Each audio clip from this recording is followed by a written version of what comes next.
we are in, I believe, our development session. Yep, that's Um, right. and so, has anybody, dare I ask, has anybody done anything? Yes. All right. Of Yes. course, I have plans, James. It's so heavily dependent on what everyone else can do and what everyone else wants to do that sometimes I think Right. to myself, like, this looks really cool, but I would need Gordon to set me up for this. And I don't know that Gordon wants to take like some second tier option when he has something much better. And so I'm like, when am I ever going to use a +5 versus fear effect, right? So, in other words, you talked yourself into complete paralysis, and now we all have to like slap you repeatedly and get you back on track. No. I've gone with the options that I think make the most sense to me, operating in a vacuum, which is not necessarily the best 4E approach, but it makes sense given this context. Let's do that, and then of course there's a chance to review and say, oh, wait a minute, if I take this feat instead or something like that. Yeah. So it's probably not a surprise that I'm taking a +1 to strength and +1 to constitution. Right. Right. I really would like at some point to boost my guy's charisma, but it looks like Azalea's got that covered, and I'm the tough guy, so I guess I'm doing that. I am, however, taking a feat in skill training diplomacy. Seems to have gotten you somewhere, yeah. And for some reason, Minotaurs get like a +2 to this in this version of the game. And so that's level 4. You gotta wonder what on earth, if they were, what vision of Minotaurness they had that does that. So I don't know if you're familiar with a second edition Dragonlance supplement called Time of the Dragon, which was, I don't know, 1989. It made a big impact on me. Oh, really? Because I actually would like to go and stick my head in a blender now that you said those very words. But go on. It's But hey, we don't fight edition wars here. it is the second edition version of the Shadow of Yesterday. Is basically what they're trying to do there. And there was a kingdom of Minotaurs where they essentially were like the Roman Empire or something like that, or they were sort of handled that way. And so, like, I think that this, like, the dichotomy in subsequent editions between Minotaurs, like, I'm going to chop you to pieces, versus the Minotaur, hey, look, I'm Element and Imperial. Like, I think that's where that comes from. Yeah, that imagery does show up in 4th edition. You're right. Yeah. Going to level 5, I am taking the Battle Mind Daily Power, because I don't think I have a choice about which class I'm taking unless I retrain. Not at 5th, no. And that is from the Psionic Power book, Aspect of Unspeakable Horror. I really hope you're going to do that, James. What? It sounded so cool. I remember reading that. I thought that sounded so cool. Yeah.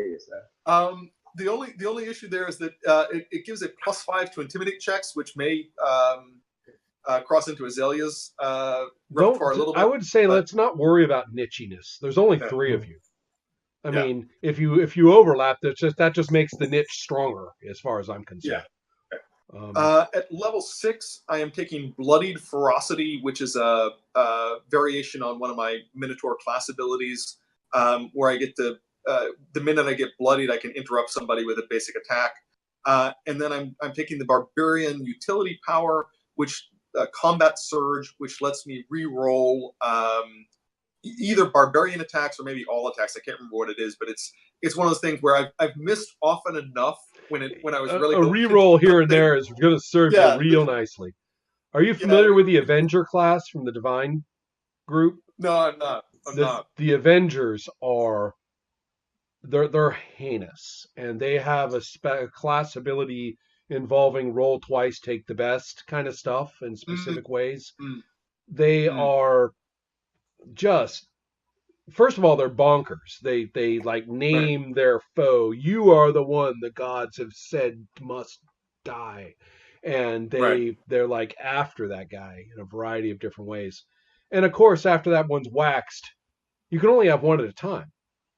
But you can get another one. It's kind of like, the God got rid of you. Yay, God. God wants you dead now.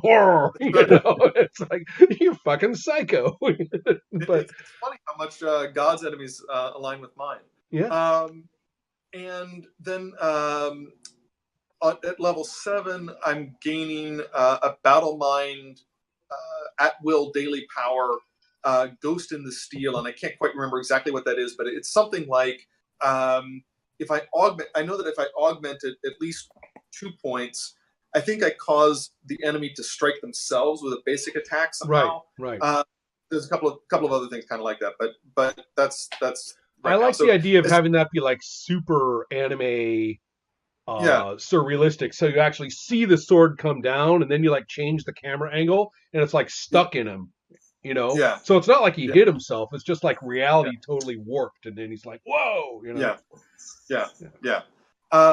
But that's basically it. I'm picking up a couple of Battle Mind powers and one Barbarian thing, and a slight mixture of diplomacy stuff and fighty stuff, Right. speed wise. I did look very, very briefly at the numbers part of magic itemy things. Everything, if you add all of that stuff up together, it comes to be, I think, 24,000 gold pieces. I saw that. I'm actually trying to avoid that particular conversion and just stick exactly with the listed items instead of Sure. to, But yeah. I guess the only reason I was doing that is because it means that a level 10 item is worth actually 5 times, in theory, worth 5 times more than a level 5 item. And so if we're dividing this stuff up, Oh, right. I don't. I don't. No, want, I hear you. I think, remember, we were being sort of round robin-y a little bit in terms of who gets the magic item this time. And I figured you guys nobody was going to be like running to go get all the big ones for themselves. I mean, that's why you're right that that's even more of a group thing. People should just have had their eye on a particular thing, and we'll take a look at what they have and, you know, work it out. I have not done any magic item shopping. The one thing I know for sure is that I really like the idea of Runt getting a magic weapon at Paragon tier and not at Heroic tier. You've been big on that the whole time. You want your axe to be your basic axe, and I get it. I get that. So we don't need to keep pointing at the cool axe for Runt. No, we'll worry about that later. Not yet.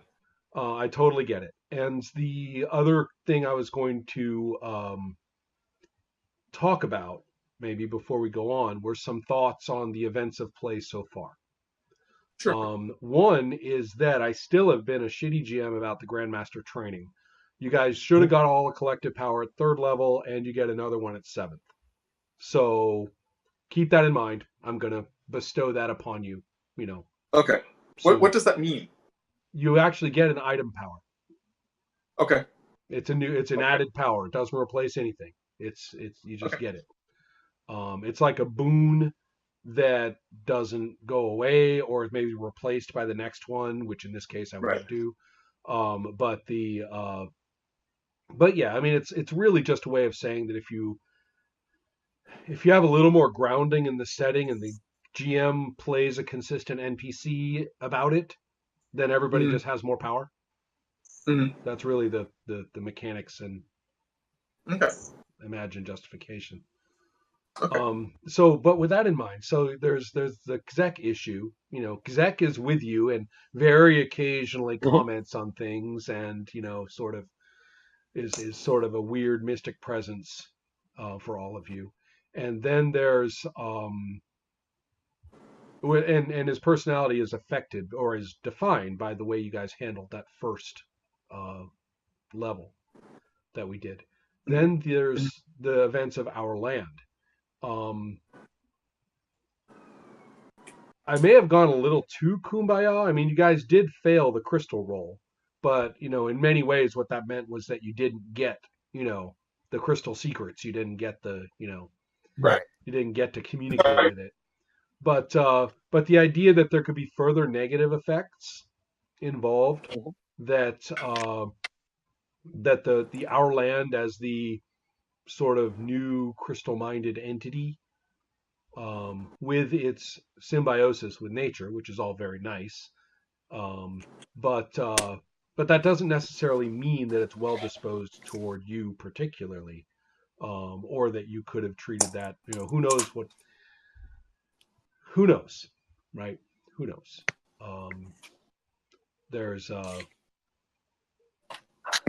certain price we pay for skipping at this point because we had just enough setting to start doing cool things with it. Mhm. But Mhm. you know, but I guess what I'm saying is that that our land as a intentional entity, Mhm. defined by its own little physical space, is could be a character, or it is, I guess it has to be a character Right. in our in our ongoing saga. Um, so Ross, any thoughts?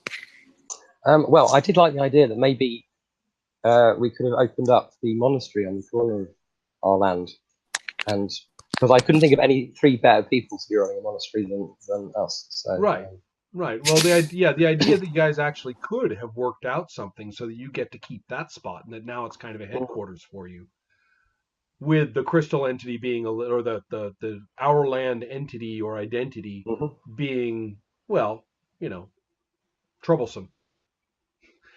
Indeed. is It seems like kind of an interesting idea. So yeah, if you want the monastery like as a I don't know what the others thought though. If that doesn't interest them, then Hell yeah. Let's And take then- that thing. if Yeah, we're going to have companions. we got- we got a Companion. map too that you guys haven't seen yet, and I can give you the map, and that's awesome because now you have a place with a map. Yeah, That's we gotta exactly live. right. Yeah, We gotta live somewhere. exactly. You probably didn't have to HQ. kill too many things in it either. So Mhm. So that's great. What about level up stuff? I mean, I'm not really asking for a laundry list because I can always look at it when you send it to me, but it's nice to talk it through right now and think about some things. yes, I was looking at what was I going to do. I was going to do there's a chill the heart blood monk power which I was going to go for, Hmm. which lets you. Well, it's kind of frost themed, but I was kind of maybe thinking of downplaying that side of it and just making it narrated a bit more scary. But basically lets you hit people and immobilize them. That'd be quite fun. There's that. So keeping things still. Might be a silent. I'm sorry, Gordon. So keeping things from moving seems to Ah, be yeah, something right. that we're getting. Yeah, locking things down, because that's something you Yeah. just did a bit ago, is controlling other Yeah. creatures' movement, which makes an enormous amount of difference. There is an absolutely awesome sounding feat called Headman's Chop. Yes, I know where Headman's if- Chop. You're not if they're prone, you get like this a monstrous. plus 5 yeah. damage. And I thought to myself, God, I don't have anything that really knocks people prone. I wonder if these guys do. But you already do. uh, Your reckless charge, your Minotaur that- charge maybe- knocks people maybe prone. it does that. It does. Maybe it does that. Maybe you're It's right. built in. All right. You're a proner. All right. Anyway, I guess my thought was that if anyone has something or is inclined to take something that's prone, it may affect my feat choice at level 6, but don't do it on my account. It's maybe so. I mean, it's the idea that any prone is a good thing. Knocking things prone is a good thing, and and the day that the headsman chop, comes down upon it, is too much fun. Not to anticipate. Yeah. This is why I picked the thing that lets me re-roll. I don't want to. You don't want to miss that one. Yeah. Yeah, exactly. So yes, I could do that. I thought, sadly, I might have to retrain my level 2 power that in theory enhances charges, but because I wanted to take I thought I should probably be sensible and take a 6th level utility one that let me do more healing, because Right. Okay. that's probably why. Which meant I had to, if I wanted a ardent power at level 6, I had to have a monk one at level 2 instead. Say that again, And Ross? I missed that. Which meant if I was going to have an ardent power for the level 6 utility, I would have to have a monk power for my level 2 utility instead of right. Yeah, you guys. I think it's about 7th level when you're finally free of the can't take this class because I need that class or something like that for all the different types. Right. When you hit 7th, I think you finally got one of each for everything, and after that, as long as you maintain that, don't mess it up through retraining, then you're fine. You can take either. You don't have to keep parity. It's not like you need two it's not like you have 3 and you have 1, so you got to take. No, as long as you just have 1 of each, you're fine. You can keep the balance. I mean, you don't need to balance them between the classes after that. So yeah, at this point, you still have to put just the tiniest bit of attention to that. So so as for Azalea though, you saying a little more in the way of healing. What Yes. about? Well, I I was going was to get curious. Go ahead. no, I was going to get mend wounds as a level 6 utility. Another thing I was thinking of for you, if we're looking at feats, one of the most basic feats in the book is the I forgot what they call it, but it's just +4 initiative. Improved initiative. Yeah, and pound for pounds, that's like solid gold. Yeah. I mean, for somebody who isn't a great initiative roller in the first place, it's not that much or important. But for somebody who's at the top of that list, to get +4 more is, you're basically, significantly faster than everybody when you do that. So that's something that I thought actually kind of worked for Azalea as a possibility. Yes, I will definitely think about that. Yeah. Then what about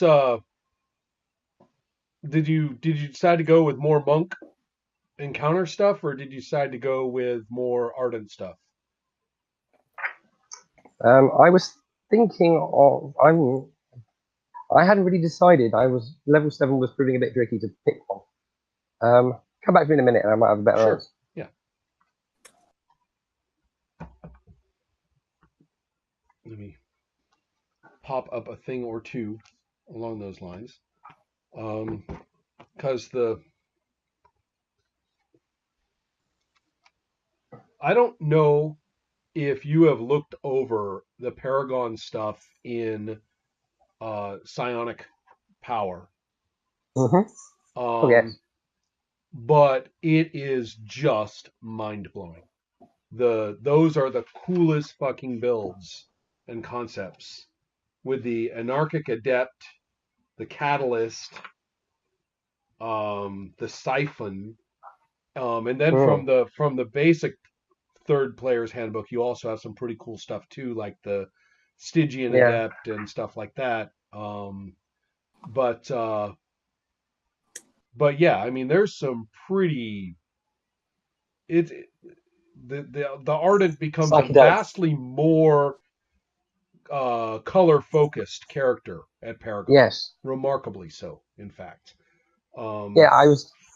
There just seemed a big gap between the level 7 powers and things like that to these sudden really cool ones you get at level 11.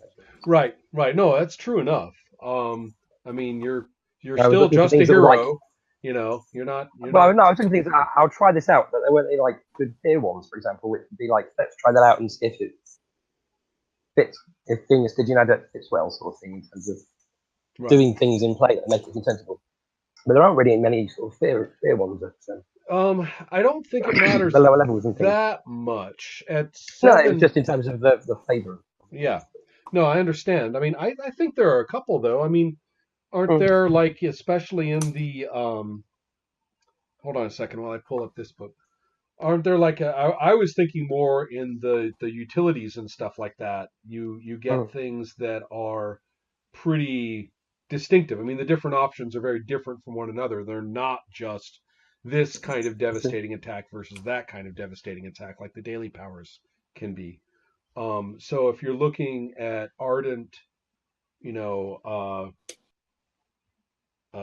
daily disciplines, the like empowered arsenal, you create a zone around yourself and all your allies get damage bonuses, which is kind of different from the enlightened pulse. I mean, which is another zone. Yes. But basically, you set up the zone, a buddy hits somebody, and then another buddy can get a saving throw right away. As opposed to waiting forever for that effect to wear off. And then I'm just bonkers about all of there's an attack somewhere where you actually. Oh, I was thinking of the dislocation weapon. You use it to actually switch places with a foe, but you also have this thing in 5th level called Fate Exchange, where you How do I get swap that? you swap places with an ally, and then both of you get a free basic attack. I know they all looked, a lot of And those were very tempting. Yeah, But then I'd have to let go of Foretaste of Death at level 3 instead. right. I like that one too. So. Well, yes, I have no intention of making you lose Foretaste of Death, but I think that there's just some very interesting choices, to play with. There are some lovely things. It's just, I don't know, level 17 is a bit. Well, no, it's level That's why 9 level when 7 things isn't so bad. level 9 gets really cool with its Agony Field and That's its true. Feast of Despair, and all that kind of. Cerebral Worm and things like that. Right. Things get kind of festive as soon as you start getting around level 10. But yeah, it's I'll think of one in a minute. Though. okay. Gordon, what did you have in mind? All right, so I got started, but I didn't get too far. I was looking at trying to figure. So a lot of Iniku's powers so far are actually more focused on blasts and getting a whole group of things, and I just haven't been using him that way. He's been more of a going after individual targets kind of guy. So I was looking at the Thunderbolt Surge power. Yeah. So We do need at some point we do need some kind of coverage for large groups. We haven't fought a whole lot of them yet, but I'm sure they're coming. So don't give up on that. I can't do that even remotely. So the other sort of 5th level monk attack, because I have to take it as monk since my current daily is Scion, was 1,000 leaves, or 100 leaves, but which did seem kind of right. But it was I thought it was more of the same. So I was thinking of going with the Thunderbolt Surge there. And then I was looking for your Shard Storm Vortex. Oh, that's a monster. Mentioned, Ron. Yeah, that's not a power. That's a monster. As far as getting some kind of an ally. Okay, right. That's why I couldn't find it as a power. All right, there you go. Yeah. In terms of the environment that we're in the story and kind of filling in the backstory, the getting some followers in terms of Ineku trying to find whatever's left of scattered shards of crystal and seeing if they've got any life in them, or if there's anything to them that he can actually get in touch with. I can see where he would do that. Tell me your secrets. Tell me your secrets, Magic Rock. Tell me my secrets, Magic. No, That's your right. secrets, Magic Rock. So yeah, if Shardstorm Vortex is like some sort of living cloud of crystals, I could definitely see that being a thing that would develop over time with him trying to. Too, yeah. And so then I have to look at like a utility power or a psionic at will. Well, so here's a question. Your arcane mutterings is a skill power, right? Correct. So it's neither monk nor scion. So I guess you have a choice of whichever one for 6th level, right? You're not constrained. Because I mean, I took a battle mind utility at 2, and it meant that my barbarian 6 had to be, or my 6th level utility had to be a barbarian power. Right. But, yeah, I'm probably not restricted on my utility power. Yeah.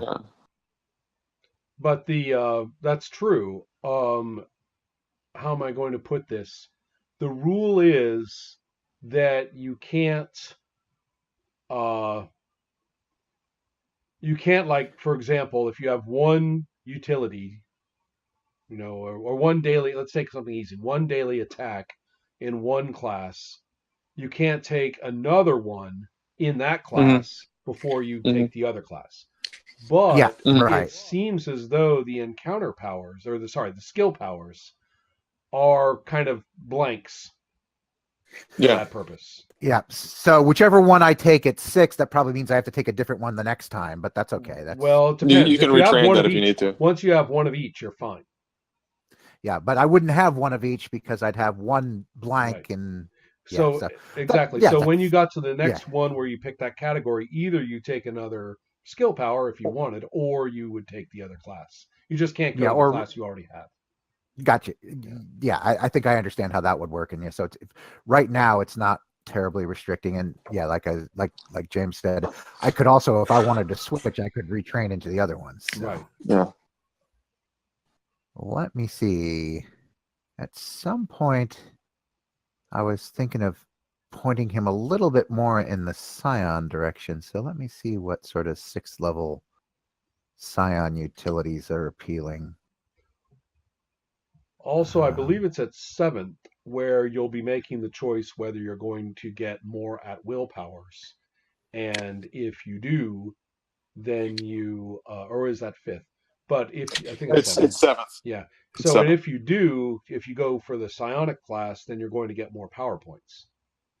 Yeah. So, yeah. So I need a 6th level utility and a potentially 7th level attack power. Well, Are they both Scion ones?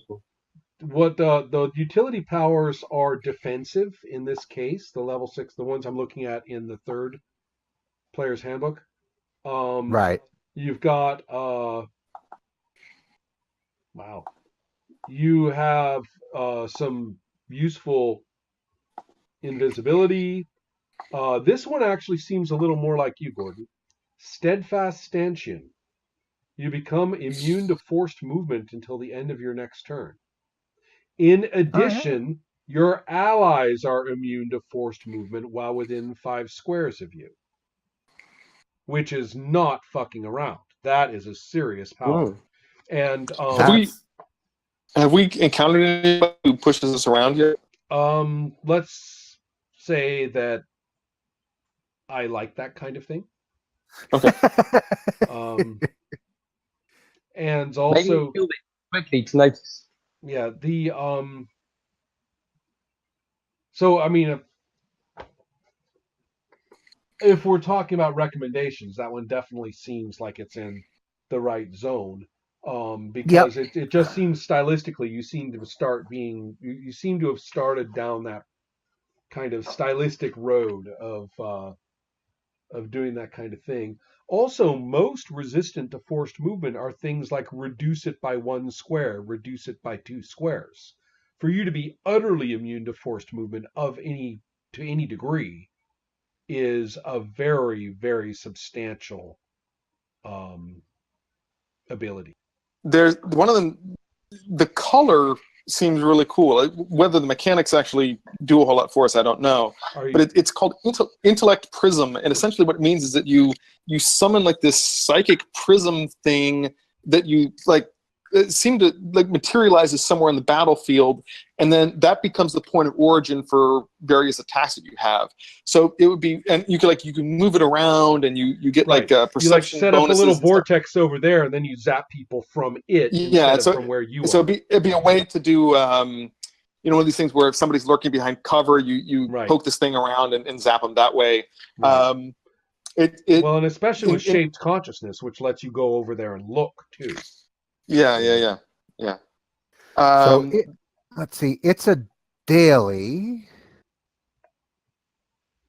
What is the stanchion? Is a daily as well. Okay. Well, that's yeah.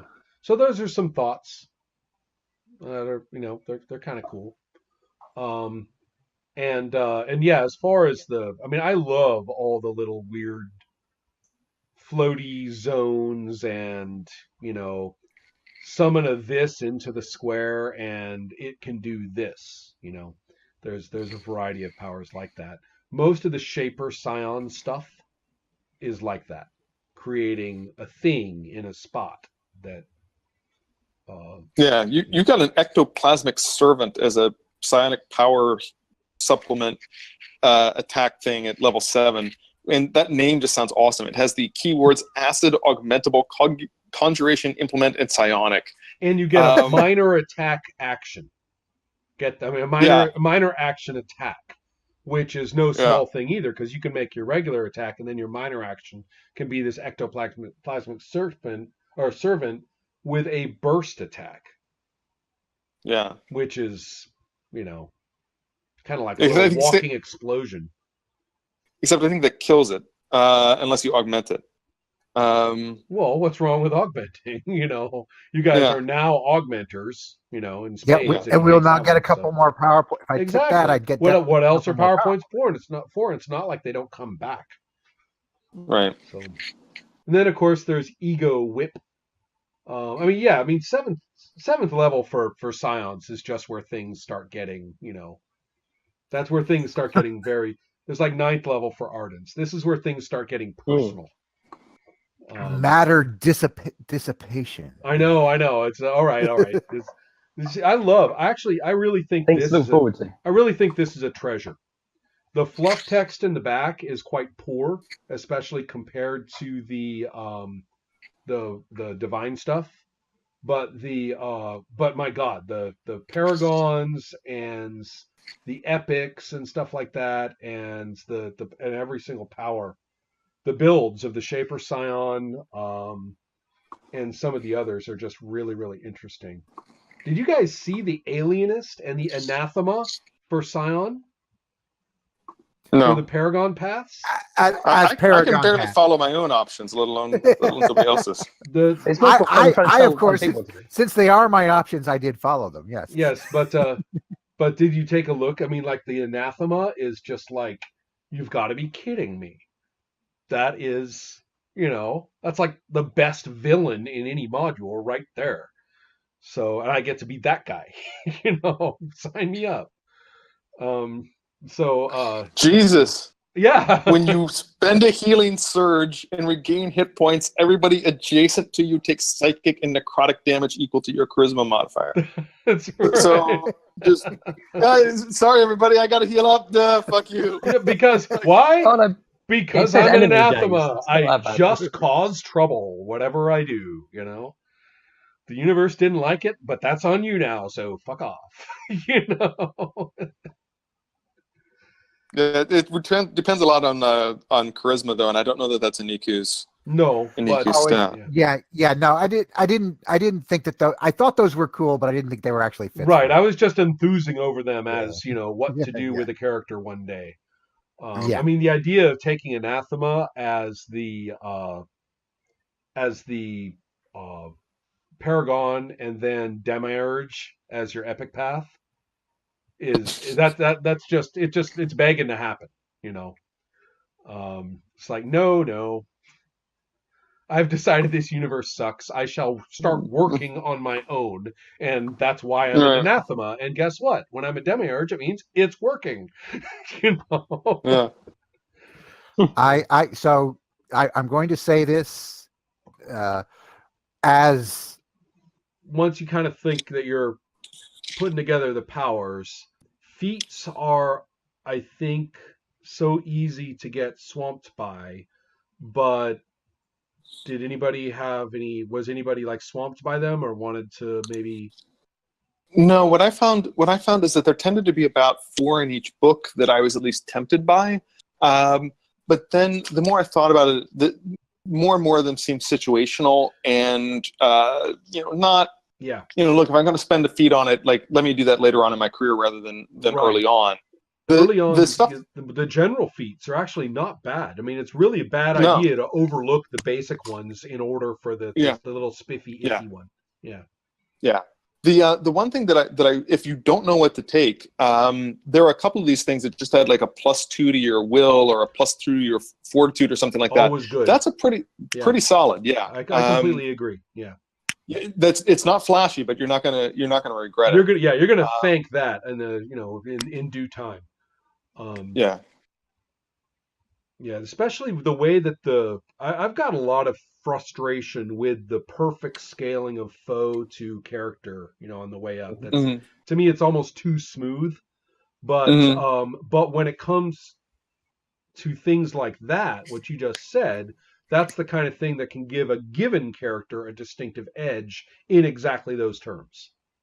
Yeah. which the Yeah. smoothness at that point actually makes the basic feats more, Yeah. more enjoyable. Because if you take +2 in fortitude, it's going to matter, and everybody's going to say, "Wow, you've got a lot of fortitude." Right. So, because it will be a individual difference. Movement. I know that you might not know it, but I actually have been kind of paying attention to movement and thinking in terms of squares. So when I say you can't get there, I'm not just making it up, and or rather, I'm not making it up on the spot. I mean, it's made up for the Mm-hmm. scenario, and so things like there's a couple of things that give you what +2 or +4 move or something like that, and Yeah. that's not boring. I mean, if you Yeah. Ineku or Gordon, think of the things that Ineku have, or I think Azalea has one too, where you get your move +2, Mm. right? Right. And if you have a feat and a power, do stack. You don't have to like take the better one or something. So therefore, if you get +2 move from your feat, and then you use that power, yeah, you get all those extra squares. Right. I've actually been avoiding that on my builds because you guys seem pretty much more mobile than I am, and I figure that if you guys can cover the ground, I don't need to. The other thing is that there's a class of feats in the psionic supplement that are augmentable. Right. And one of them that I immediately thought of Gordon when I saw this, but it's like psionic skill focus or something like that. I can't remember what it is, but it just basically it gives you a flat +2 bonus, and then you can spend a power point to gain an additional +3 power bonus. Which, if I'm reading it right, those stack. Yes, and they do. And so Yeah, then if you have that plus arcane mutterings, you just got yeah, like your arcaneness on your intimidate, yeah, and you just yeah, got a +5. And yeah, that's where the rest of us just look at you and say, okay, we're going home now. You just take care of yeah, it. yeah. I You mean, know? if there's the thought that occurred to me is that if you aren't rolling like a 30 or higher, Yes. with a stat, and of course that's simply because Anika's been using Arcane a lot, but Yeah. it could also probably work for Azalea and Intimidate or Yes. Runt and Athletics Yeah. or something like Well, that the just as idea well. that I really like this psionic boosting of skill stuff. Right, I mean, right. it's a nice way to utilize the color of the psionic concept, and Hmm. it gives the whole thing, I think, a more grounded feel. I mean, it is a Hmm. superpower, but it feels less like a superpower and more like a science fantasy power, Yeah, yeah, yeah, yeah. which I like. There's yeah, yeah. So if you guys want to play with But stuff like that, that's great. but there are a couple of other feats like that as well that didn't impress me quite so much, but that one stuck out. The other thing is that there are tribal feats for people who have the primal background, but that's neither of you, right? So it doesn't. I don't really need to be. I don't have a primal background, but does for tribal feats, does everyone have to be primal? not everyone, but the bonus. Obviously, it only works if you have two people, but the bonus works better the more people who have it. And Right. again, there was nothing in there that I thought to myself, my God, like I'm Right. screwed if I don't get this, and let me try to twist Gordon's arm for it or Ross's arm for it. Mhm. But like again, that's a thing where if there's something that you guys see, there's like, wow, like we really need to have this. Like, sure, let me know, and I'll Yeah. if I can't get at this level, then I'll fit it in next time. Right. The thing about the tribal feats is that you how am I going to put it? You would just, I mean, if you get like, I don't know, Midnight Stalker, you'll get +2 to stealth, and that's all it is. But if someone else has Midnight Stalker as well, then both of you get +3 instead. Yeah, And yeah, so, and that's it fine. gradually scales up. Right. Yeah. Which is fine, but without other barbarians in the mix, then you're right. It doesn't really, Yeah. it doesn't really Yeah. work so much. I was thinking that playing this particular build for E, I'm wondering what it would be like with 6-player characters. I mean, it's It really would take forever, but well, no, I mean in terms of like just play, you know. right, And right. the idea You'll would probably still get quite a mix of different right. feeling characters, it seems. I think that the game allows for some very very different feels for the different characters, and you don't even have to work very hard to like keep them apart or anything. But what I'm saying is that under those circumstances, then those things start to make more sense. Yeah, You know. yeah. Larger group. Yeah. And it's also sort of interesting in that if you have like most of the characters taking barbarian for their hybrid and only one or two taking monk, or like Right, it's kind of cool to think of almost everybody being a barbarian except for the one monk. You know, right. that sort of creates a different flavor for what's going on. So anyway, with all that said, where are we getting now for the bitch of it all, which is these magic items? And I So thought maybe, unless anybody had any ideas about it, I was actually thinking of looking at the more specialized ones, like the really barbaric ones or the really psionic ones first. And Yeah. what were you using as a source there, Ron? I know that you had said something about like you don't want to use the Adventurers Vault, but I can't remember what it was that you liked better. Oh, well, the only thing is I'm really using are these books that we have in front of us. Okay. I've Okay. got the three players handbooks and the primal powers and the psionic powers.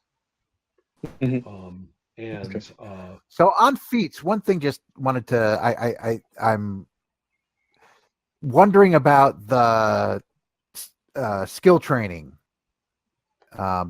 Just becoming trained in a new skill. right. Well, the way that works is that you always have from your initial build, you have a certain number of trained skills. Right. And the way that works ordinarily without that feat is you will always only have 3 trained skills, and you actually are allowed to switch them out. So you can retrain skills, so to speak, so that you untrain yourself in something and train yourself in something else. But you have a limited number. What this does is raise that number. So you have more Right. trained skills at any one time. Right. Because that seemed like an easy. Yeah, that's a great basic feat because it's To permanent. just say. Yeah, it's Yeah. permanent. It's like the one you mentioned, James. It just basically is something that is a blanket Yeah. better rather than some Yeah. specific little trick you can pull. Right. As far as And I in can tell, particular, the powers are all tricks you can pull. Feats, I think, yeah. make more sense as kind of a more basic blanket, character concept Right. thing. And the other thing about skill training is that, first of all, it's a +5 in a particular skill, which is not a minor thing to ever forget about. But also, it does a lot to sort of redefine your character concept a It's little bit. huge. It's huge. Yeah. The skills, as far as I can tell, first of all, one of the things I like about this game, all the skills are useful. The only Yeah. one for our particular build that's iffy is Streetwise. But Yeah. but all the others, I mean, they're you can see it. They're all useful. They all do a thing. There's no dump skill. So Right. if Ron, you is Streetwise is Psionic Streetwise the equivalent of like Neuromancer and the what do you call it, cyberspace, and knowing all the lingo of psionic astral plane and all that stuff? Well, I've been using Arcana for that more than anything else, Okay. but it would be sort Yeah. of interesting to use Streetwise as a I don't know, as kind of the underbelly of the psionic astral thing. Yeah. The way Or to what it's like in cheat. the actual. Yeah. Or being in the actual dream time, like what that Right. Okay, well we're in the dream time. We need to go talk to this guy, Right. kind of thing. It's an interesting idea, and I actually think of it as more of a skullduggery chicanery thing. Yeah, That, no, I agree. in a barbaric context, for example, Oh, it sure. would be like cutting the back deals and like knowing who Yeah. to bushwhack and stuff like that. Yeah, no, that works too. But That works too. But Gordon, I strongly recommend, if once we get past feats, to go and look at the key focuses. In fact, for you too, Ross, the key focuses are these monstrous things. Oh, absolutely, yeah. That's There's at the levels we're talking about, we've got the hunting panther, the Thunder Fist, the Hurricane Strike, the Four Winds, the Cascading Strikes, and the Hunting Panther. I mean, there are two Hunting Panthers, but there's some pretty neat things they do. For example, oh well, that's Mountainfall. Can't have that one. But Thunder Fist, yes. First of all, you get your +1. It's level 4. Get a +1 and to attack rolls and damage rolls. Fine. You also get D8 plus D8 on a critical. At will, it's 2 powers. At will, a free action. Upon making a melee attack, it turns it into thunder damage. And we might start thinking about damage types and what the various implications may be. And then, but as a daily power, when you hit somebody, all the enemies adjacent to the target take extra damage and are deafened. So, so stuff like that. There's some neat, and you already have a key focus. The idea, as far as I'm concerned, is that you're just beefing up the key focus that you've got. Yeah. And all that. And remember, it's not just a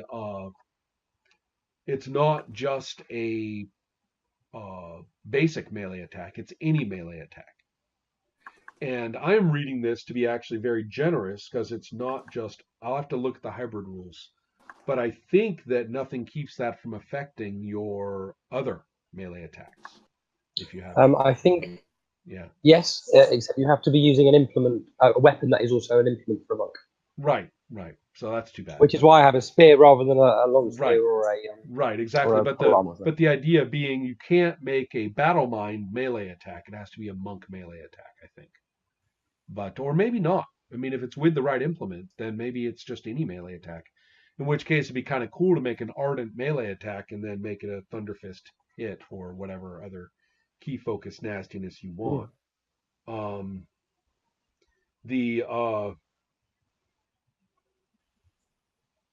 Let's see. So key foci are pretty cool. And then there's also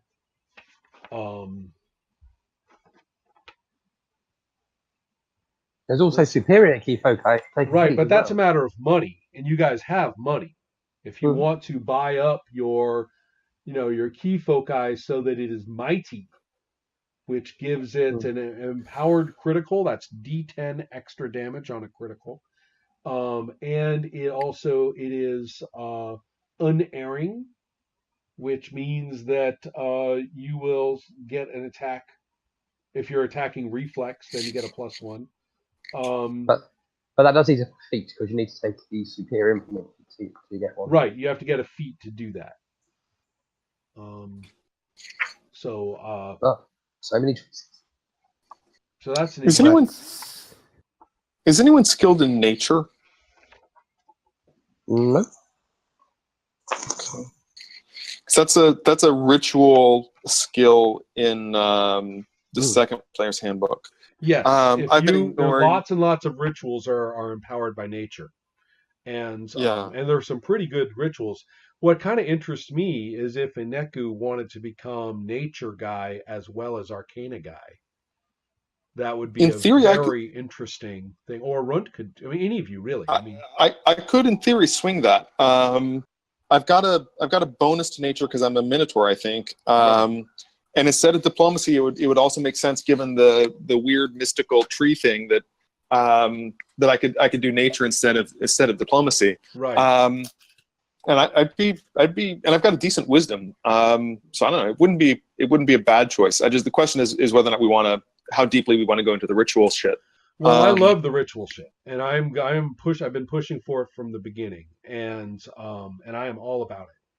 And okay, what does it do for us? Well, okay, rituals are base. Well, they're scrolls. They're old D&D scrolls. But I'm gonna here. Let's do the basic ritual rules because they are very interesting. If I can find the right. You spend some time. You spend some money for components or something, and then you make a skill check. Well, there's more than that. There's actually getting it in the first place. So in the first place, you have to buy the ritual, Mm-hmm. and you can either and the cost is there. And so that's the way we're doing it in this game, is that you get treasure in monetary terms, and you say, oh, look, I know a ritual now, or I learned a ritual from this. And once you have it, then you look at it and you got to do the time, and you have to pay for the components that you use. So you have to pay every time you do it a bit, and then Mm-hmm. the effect occurs.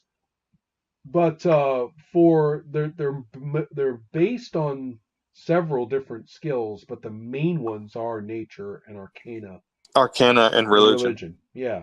And so then you have, and so there's the basic ones, but the key one that I keep talking about, which is not a small thing, is enchant magic item. And enchant magic item is what can give you more items than what are allotted to you from the treasure packages. Because you can just use your ritual, to make a new item. And another thing I want to talk about is the whole thing about mastery. All right. So if you just have the book, that's one thing. But if you master it, you have to have the ritual caster feat. And but that's a new Is it feat. not far to get unless you've got Yeah, the Scion gets that, but the others. But James, like for example, if you want to be like a ritual guy, you would get that feat. Yeah, but I'd also have to do a skill jump on nature too, so it may not be worth it. Unless it depends. You've got what, 4 feats to get, right? You got a bunch, or 2. Well, there's one at 8th and there's one at 10th, I think. We get 2 now and some more later. Yeah, two right now is what 2 we right have. now. Okay, so that's kind of interesting. You can do the rituals without the feats. You just have to pay the cost of buying them each time. Whereas if you've got the feats, you buy a ritual, however that happens, buy it, and then you master it and learn it and use it whenever you want, and then pay the component cost, obviously. Well, you do have to have the ritual caster feat in order to master a ritual. I'm not sure that's. I could be wrong, but I thought it was kind of like you could do your old-fashioned rogue thing of you've got a scroll, you use it, it disappears because you used it up. Well, that's the scroll, and you don't master a scroll. I'm talking about master a ritual out of a book. Those are 2 different things. Yeah. Okay. Let's see, assisting in a ritual. Okay, using a ritual scroll. Right, scrolls rituals you can use even if you don't have the ritual caster feat. So James, if you wanted to do this, but only get scrolls, then you're fine. But the point is that scrolls are used up, whereas the book isn't. Right. So it's more expensive. So you can do that though. I mean, that makes you a cool dabbler. You know what I mean? Yeah. And so then, if you look at those rituals in the basic call book, me the Grey Mouser. Right. If you look at those scrolls, that's fine. I mean, in the main book. But then if you go to the second player's handbook, things become a little bit interesting. It also it also points out, for primal rituals, the word book does not apply, and so this is where the 4E starts getting more interesting, where it starts like saying, well, listen, if you're going to do a primal ritual, you can call it, use the book rules, but we're really talking about tattooing your dick, stuff like that. Yeah. And then it gets used up and drops off. That would be a problem. That would, if you want to mess with that, that's a bit. But then, of course, you would want to be, buying scrolls, and there's no reason why you couldn't have a backpack full of scrolls at this point. With all this, guys, you have. There's a ritual called Tree Shape that lets me transform into a large tree or shrub. A shrub. I like the shrub. I think because I want to be. I don't want to be a tree. I want to be a shrub today. That's correct. Yeah. I don't know how that would ever come in handy, but I like the idea that you just never there's trouble. You never freaking know. You never know. You're like, I want to be here so that when the Goliaths come, striding down the mountainside to butcher us all, You know, they're Yep. gonna pass right by me because I'm a shrub, and then I get to go run That's up right. behind them and go do the thing I wanted to do. Exactly. Um, Exactly. they have the rules about your level relative to the ritual level, and it's all here, but I don't have it right. For a mastered ritual, that's where it has to match. You either have Mhm. to have that ritual's level or higher. So you want to master an 8th level ritual, then you have to be 8th level or higher. But if, on the other hand, you are doing a scroll, you cannot master a ritual from a scroll. And so instead, there's nothing about a scroll that says that you have to be um, that level. It says you don't have to be available, Right. regardless of the level of the ritual. Right, and that's the nice thing about scrolls. Just like in original D&D, is that that's the rogue thing. I mean, that's where it's just a matter of what you can afford, and the only Right. limitation is that What it's you a can one steal. shot. And so, Right. and for you, that just suddenly, because you guys are like walking around afloat in cash, that makes Mm. the whole Yeah. ritual thing just this whole candy shop for you. Because Yeah. the other thing So, I was thinking mhm, is a lot of the rituals are either about things that help you save time or move around, or things that let you know what's going on in other places. right, And it feels like that would feed in more to the what you've been talking about on the forums and things well, what it does, I mean, one thing that I about really understanding wanted, what's going on and really making choices right, about, do we rest now? What does that mean? How long does it take? What do we have the idea of what's happening somewhere else? Which makes sense. exactly, Real decision rather and than and yes. it really feeds into what I want to do. In our first adventure, it was all about what was going on in this guy's mind. In the second adventure, it was a small little realm, and then with multiple things going on, but but it was, as it turned out, a little more manageable than I was hoping. Well, I'm going to turn that up. Now I'm going to make these things a little less, significantly less manageable and more consequential, so that you've got different actors in different places really doing different things. And in those circumstances, rituals of that kind matter, especially because in many cases we're going to be talking about units of days rather than units of hours or minutes. Right. Just so we know where we currently are at with rituals. So Ineko has the sending ritual, Mm-hmm. which he gets once a day for free. Yep. He actually has not mastered it. It was too high a level for him to have mastered. Correct. But he does have it once a day for free because of the special scion stuff.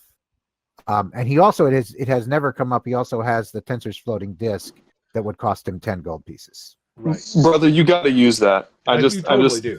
Yeah. As, You as totally a do. fan, as a fan of that spell, who's always tried to find some creative use for it, I am telling you that if in our next adventure that does not come in handy, I will be mad. James, I will Even put just little picturing the book. shelves up on the walls and pillars. Please, Little please, shelves that's- up there that you that's- have to get things from or Yes. to, Yes. or else. Yes. And Yes. I will put shelves for just that purpose. And then I'll have like nasty flying things trying to like stop you from Yeah, doing it. And of then, course. Of from course. there. But yes, I hear you. So the rituals actually turn into much more of a candy shop for you at this point, and that's really where I, among other things, that's the main thing where I expect your money to go. Because you don't have to spend any money on the magic items. And if there's a magic item that you can't get and you really really really want it, the enchant magic item ritual is your baby. Mhm. So there's a few things. Did anybody look up like building the boat? No, I couldn't find rules for building one. I figured we could probably. It felt like it matched up to the astral skiff that's in the Yeah. arcane thing. Uh-huh. That's too expensive for us at the moment, but we could plow some of our money into. We've been building in. That's right. We'll get it properly when we level up to 11 and start really wanting to fly around and use the ship movement rules. Sounds very exciting. Which I'm all about the ship movement rules in the Astral Sea. That just sounds too much fun. Yes. So we should put aside some money to go towards having it. How much did we theoretically plow into it after the first adventure, anyway? Well, I just feel like we ought to play fair and have. no, I agree. I didn't set a cost. I mean, the most basic one, like the Astral Rowboat, is kind of what you started with, rules wise. And so whatever that is. Theoretically, we had some amount of money as a reward, but exactly. So I mean, I figure you've spent. So. The way I look at it is that basically you've spent everything you had, more or less, up through the third level. How much that was? Well, I can look it up. It would be whatever the second level. You don't have to. I don't mind. It's the first level and second level treasure packets. Is all for 3 characters. So that's what you would have. You would have started with the treasure that you got for being for second level, like in other words, what you earned in first level, and then you had, because we played through third level, you had acquired the amount that you got from your second level adventure. And then after that, the money that I listed in that handout or that email was 4th, 5th, 6th level. Right. Well, we definitely need some companions if we're having a boat, because we need some crew for it. Well, this is an interesting point. Like I said, I didn't bring up my monster manuals, but it might be kind of cool to think of what. I mean, if you really wanted to go crazy, at 7th level, the weakest monster that you should probably get as a buddy would be 3rd, which is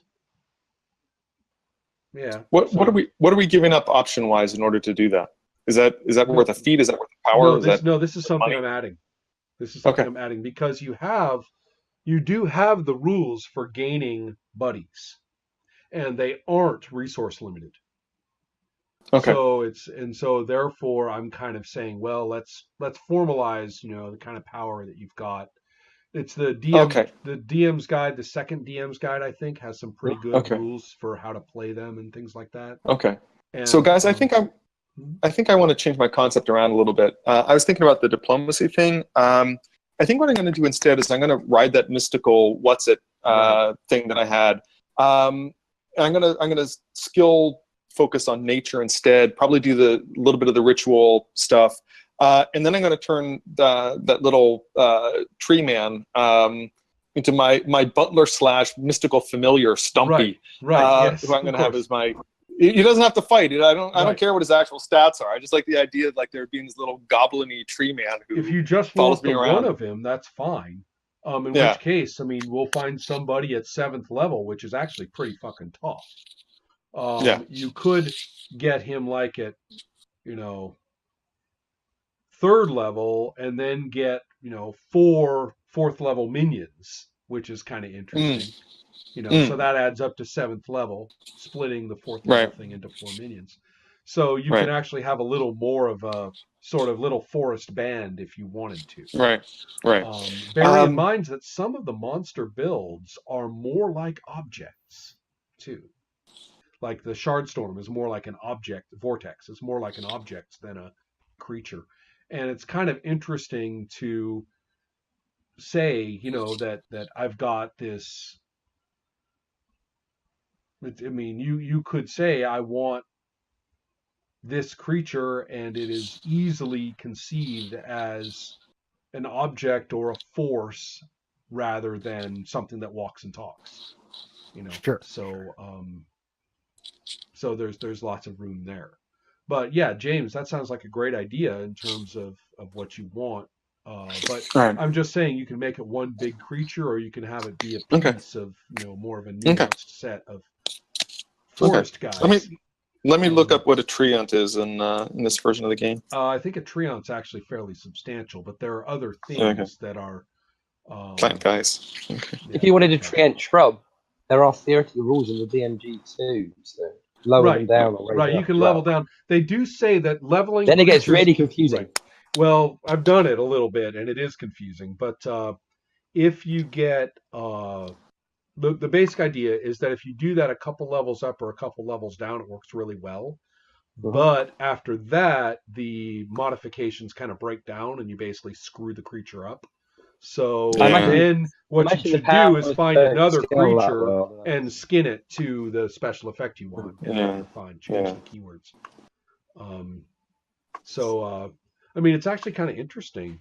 Look up like Carrion Corpse or whatever that awful thing is called, and reskin it from necrotic to primal, and you would be surprised at what a cool, or some of the vines, some of the very viney deals make for a neat idea. Vine horror.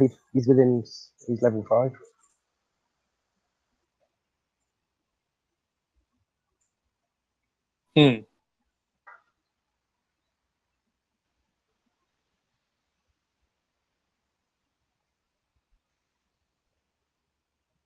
And it is sort of amusing. Let's see, at level 7, you could take, I don't know, level 2 is really weak for a buddy, but if you took 3 level 2 creatures and split each of them into 4 minions, that's 12 second level minions. Right. Actually, you could do. But wait. It actually would be legal to do 2, 2, and 3. So you'd have 8 second level minions and 4 third level minions. So you have this little army of potato chips, Right. But if you got a cool build, so that they have a neat power, then that's pretty cool. Yeah. So it's really complicated. You can choose mounts as well as part of these companions. You can choose what? So we could we also go for companions who happens to be things like mounts that you could ride on? Absolutely. I mean, that's a given. That's a given. You got a 7th level warhorse or some shit like that in there, don't you?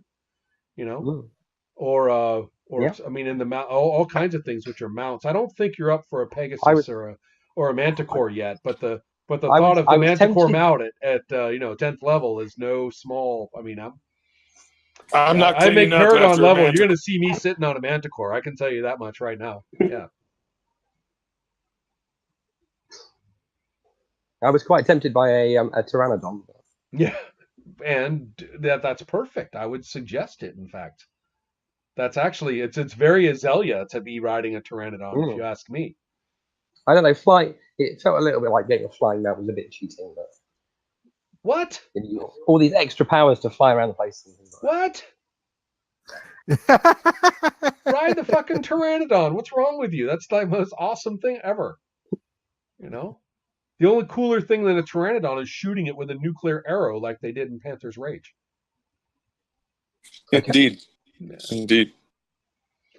Gordon, what are you thinking? So I was looking up the Shardstorm Vortex. Yeah, it's a level 7. So I could have one. That would be kind of fun. And the nice thing about having these is, that means I can throw some serious artillery at you guys. I can really bulk up on foes and literally throw 20 gnolls at you, and we would actually have a genuinely, knockdown, drag out, tactical, scary fight.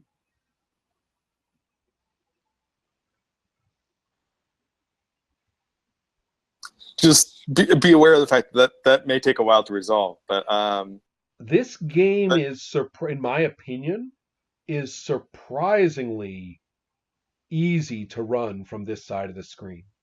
I was amazed. I had 5 orcs. I had 9 Wilden Destroyers. I had 2 Bloodhawks. I had a Goblin of Maglabia and a Goblin Hexer. And in that fight, those are just rounds that we did, but I reviewed it and I did not make a single mistake. Everyone got their move, everyone got their action, everybody got their thing, and I was like, holy crap, this is runnable.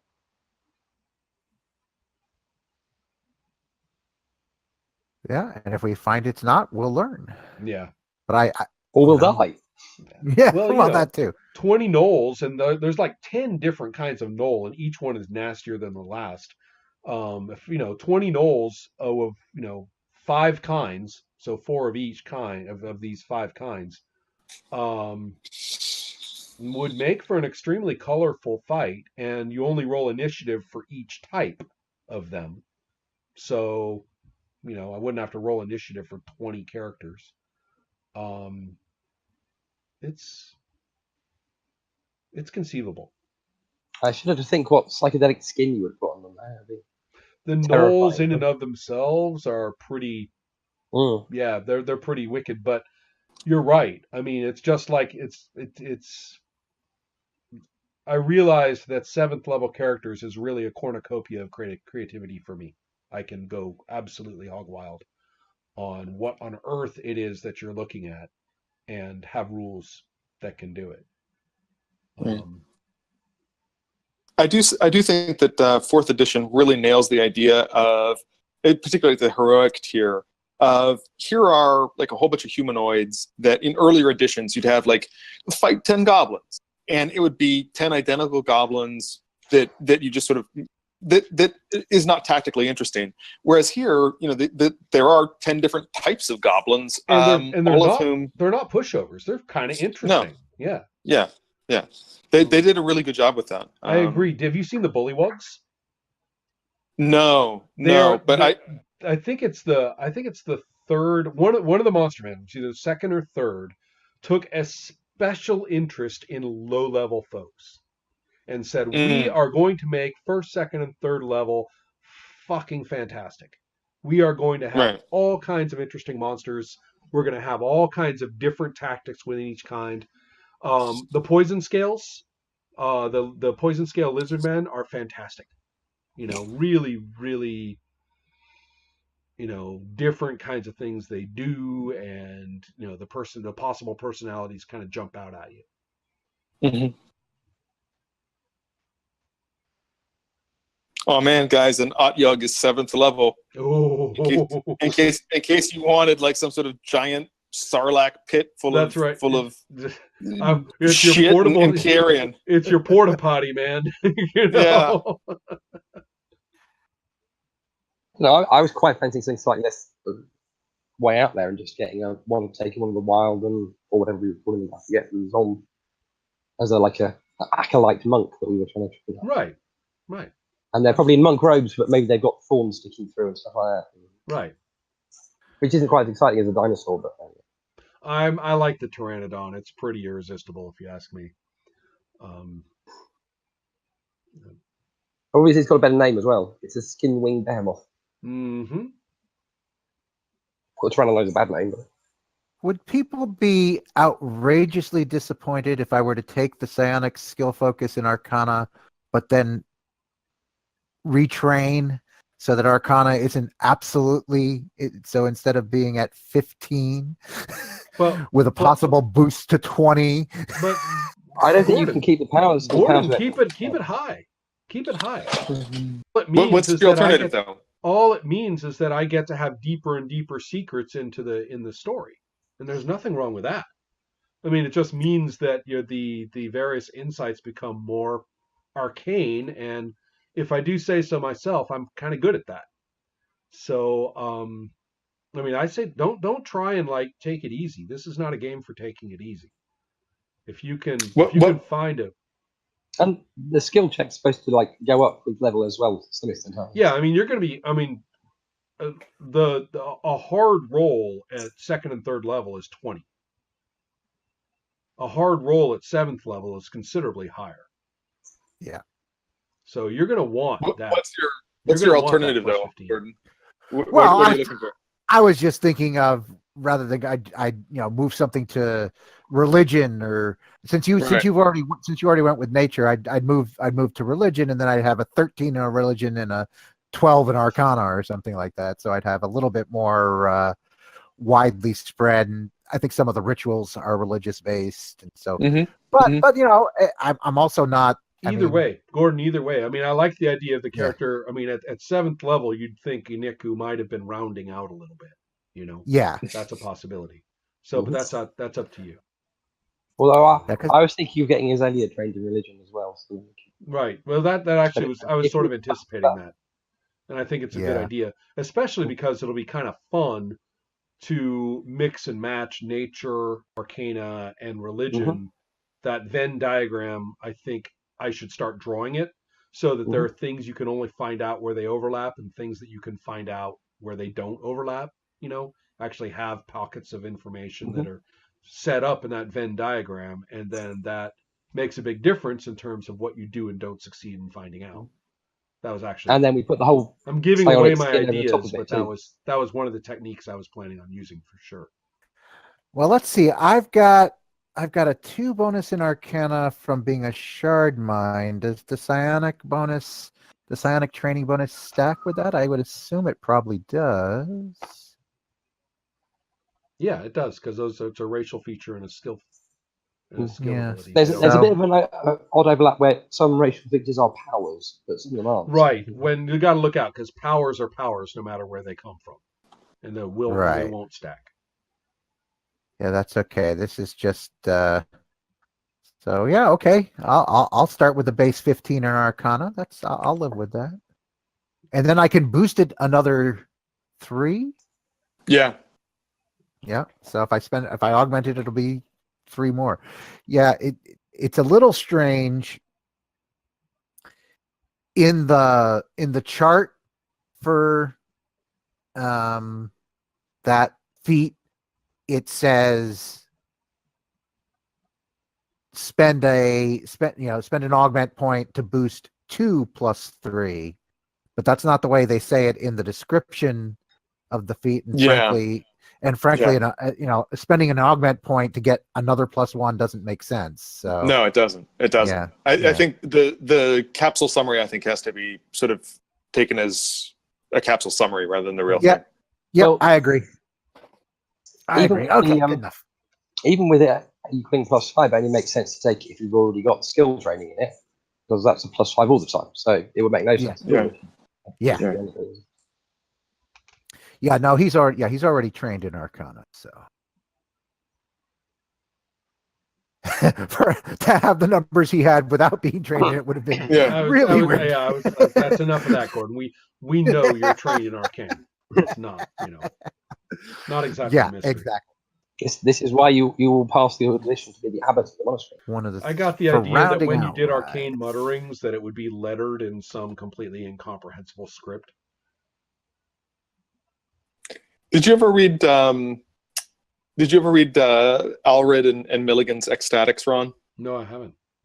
It was probably around 20 years ago at this point, which is sad. But they had a character called Dupe who had a weird script and it looked very arcane.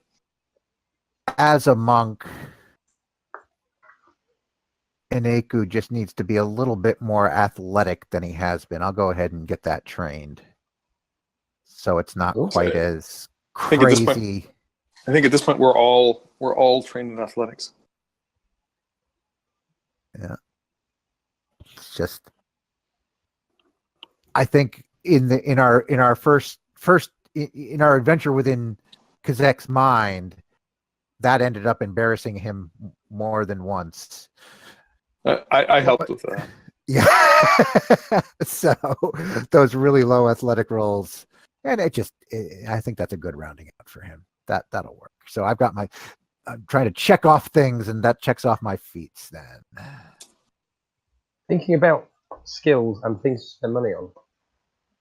Ron, what is your feeling about consumables like, what are they called? Mind shards or things which let you get +2 to? I'm okay with seem you a bit guys boring. taking them, but I agree. I thought that of the various psionic stuff, they were not really well conceived. I mean, they basically seem to be you blow a whole magic item on something that you use once, and it doesn't. Seems to me that if you use it once, it ought to be fucking permanent or something. I mean, it ought to be a really big deal. Okay, you've told me a little. We had some ideas. One is that we're actually using that monastery as something of a home base. That we have a personal relationship with the sort of nature spiritual side of our land, which I totally get. that the psionic aspect, the crystal aspect of our land is, I'm not going to say it's some kind of hostile thing because it's all blended with the nature side now, but it is an at the very least, it is an unpredictable entity or an unpredictable thing or aspect of our land. And so it you failed basically in that adventure to befriend slash shape slash influence it. So it's my toy, and my toy causes you trouble. Yes, and it's a toy, and it's a Sounds toy. fair. Despite the fact that it stings his fingers from time to time, and Aku can't stop fiddling with. Right, right, and that sounds good, and I also like the way that if you're going to be like all ritualing out and naturing out for Runt, then maybe the forest is now like Runt's place, you know, Maybe, yeah, maybe, or something like that. yeah, haven't thought that through. Mhm. So that leaves the question of well, I don't know, maybe we fill this in by reference later on. I'm trying to think of the things that I don't know as a player about the other player characters. Yes. And I'm fine not knowing them. I mean, I've been I've been broadcasting at the volume knob turned up to 11 with whatever Runt's nonsense is. But that's partially because I feel that somebody ought to be doing it, at least at this tier. But I don't know, for example, how Aniku came to be created. I don't know what happened to Azalea's warband, and I imagine that Azalea may not even be inclined to talk about that kind of stuff. Yeah, but at this point, I mean, if we Right. are positing a little Right. bit of time has passed, then I Right. was thinking that everybody come up with one thing that you have that you have done. Not, let me put it this way: I don't want to like retroactively rewrite adventures and what you rolled and stuff like that, 'cause that's ass. Yeah. But Yeah. to say, okay, we went through something in which we learned this about, which you guys learned this about me. Mhm. So that each Right. character gets like one good solid chunk of knowledge that the other two have. Right. So that way Right. it's different than what it was before, but we don't have to tediously account for why Yeah. you learned it. Yeah. But I think that will be enough. One solid chunk of Can I path. ask that in addition to that, we also talk about how we knew Zek, like in like one sentence? I'm not looking for a paragraph or anything, but like, Yeah. I mean, clearly that's something that's sort of our Professor X equivalent. And we probably have some. He'd be a person that we would talk about, right? I mean, like it's hard to imagine us being in that barge with nothing else to discuss. That makes perfectly other than good the one sense. thing that we Yeah. all have in common. Yeah, that's a good idea too. Especially because, you guys do kind of overlap psionically due to having done this thing with his mind. So, I think that's a great idea. And I don't think that I don't think we need any more. No, I agree. I agree. Between buddy slash critters, Right. and the idea that you guys have actually had some adventures between then and now is perfectly reasonable. I mean, you haven't just been sitting around in our land; you've had adventures, and and although I don't plan on really invoking those too strongly, I might use it for a bit of the setup for 7th. Just a bit. Yeah. This guy sort of thing. Yeah. Without making it too much data dump. So yeah, that's kind of where I'm at. So I'm interested. Gordon, what kind of creature slash buddy do you want? Follower. So I'm liking the idea of the Shard Storm Vortex that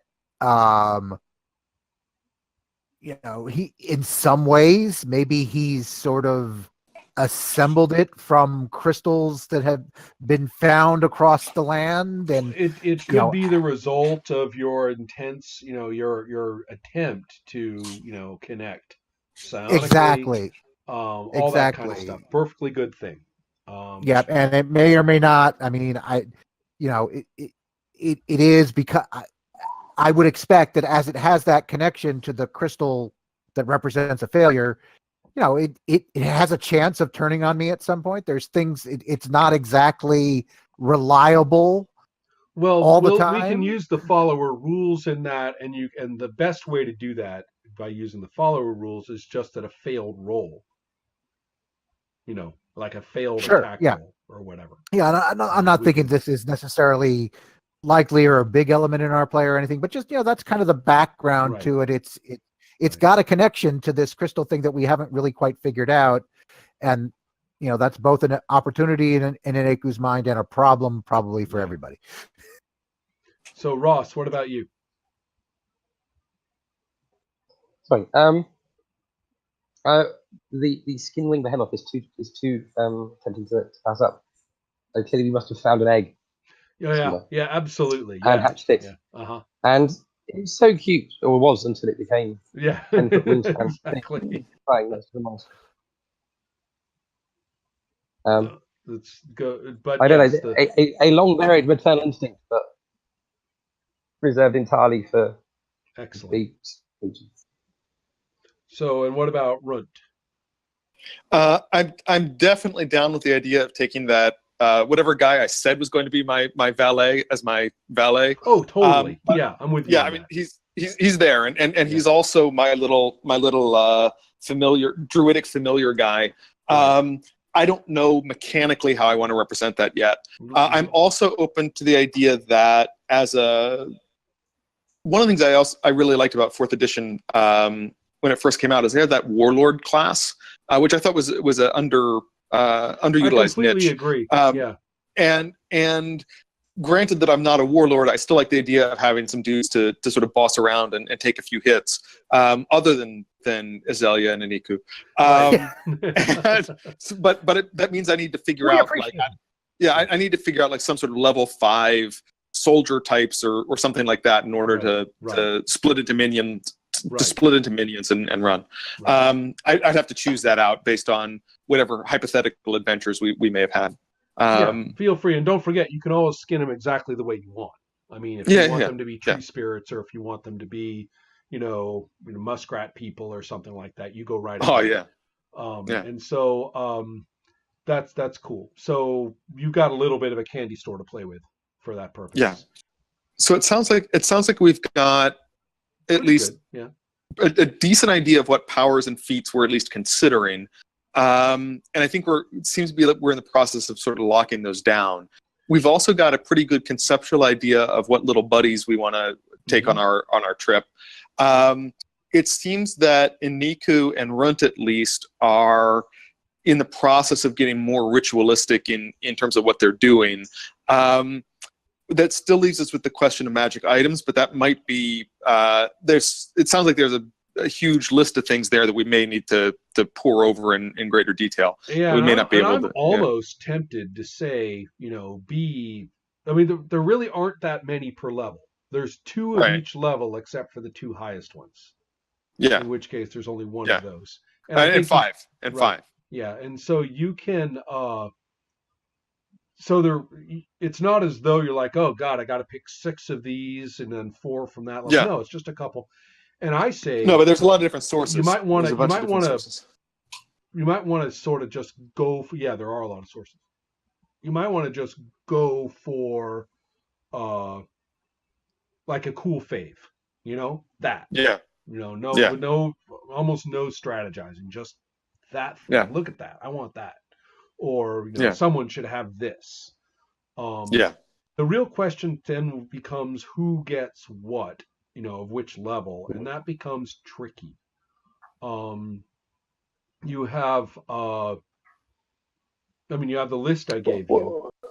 What did we get last time? I took the Gauntlets of Ogre Power, which were level 5. Right. And then somebody else, I can't remember what the others took. I think Gordon got the 3, the 3rd level one, because Azalea got the 4th level one to start. Remember that?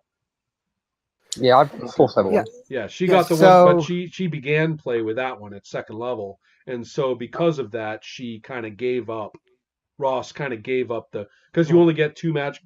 You're only going to get two Mhm. magic items per level, so someone's always left out. So Mhm. Ross said, "Leave me out this time because that brings us up to evenness." So now I think everybody has the same number. But does that mean that I've got the highest ranking magic No, item? I think Yeah, I think I think Aneku has the highest one, Which is Uh, what? which he's got a Sleeper's armor, isn't it? level 6 magic key focus +2. right. Okay. Okay. And then Azalea's got the dislocating spear, which is level 3 or 4 or something, right? Right. It's level 4, and it's whatever the Yeah. pushing people around key focus is like. Okay. All right. So we got a I've got 4, two. 5, 6. All right.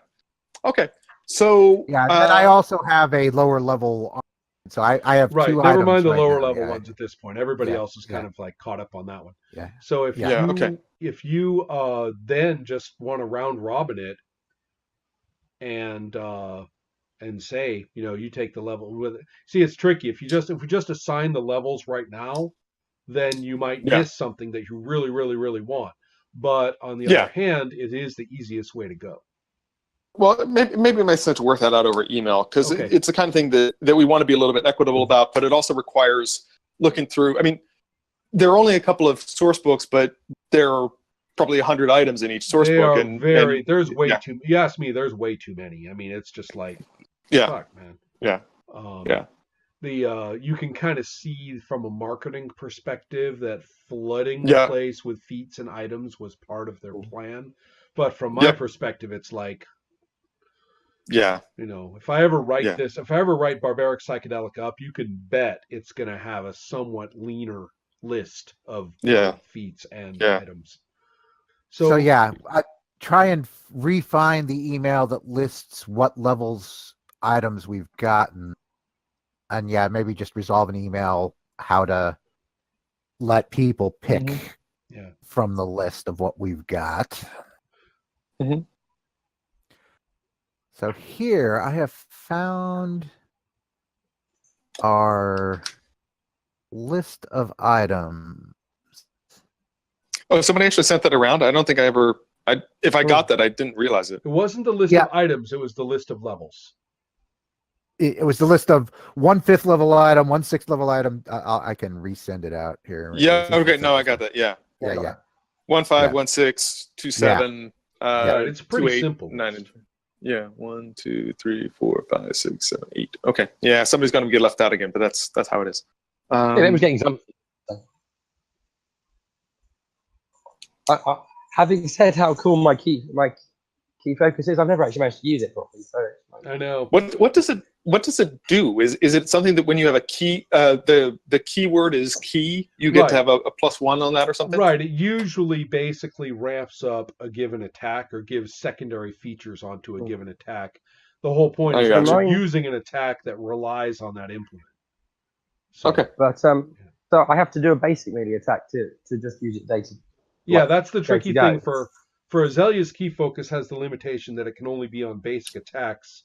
But Although there's a daily power which isn't limited in the same way, so I should be using that more often. There's never seemed a good villain who needs to be moved 5 squares away from everybody else. So right. So once that happens, well, it just This means is I it. haven't been very good with my foes. I'm gonna have to just Right. really. One of the things I'm liking about these bigger characters and having these secondary characters is it means I can actually come up with a whole bunch of foes at the same time rather than yeah. what I've been doing. But my point was actually that I don't know about anybody else. I've got powers I've never managed to use and things like that still. So yet more magic items that I have to try and remember to use. 2 more rather than 3 more is not this huge loss. Right. Yeah, let's see. So what could we do? Yeah, somebody's going to end up with. There's a total of 60 levels worth of items there. that splits down into 20 levels per person. We want to do it that way. I just don't it's want to 8,000. duplicate the type. I mean, No. We And don't want to it's end up with, 8,000.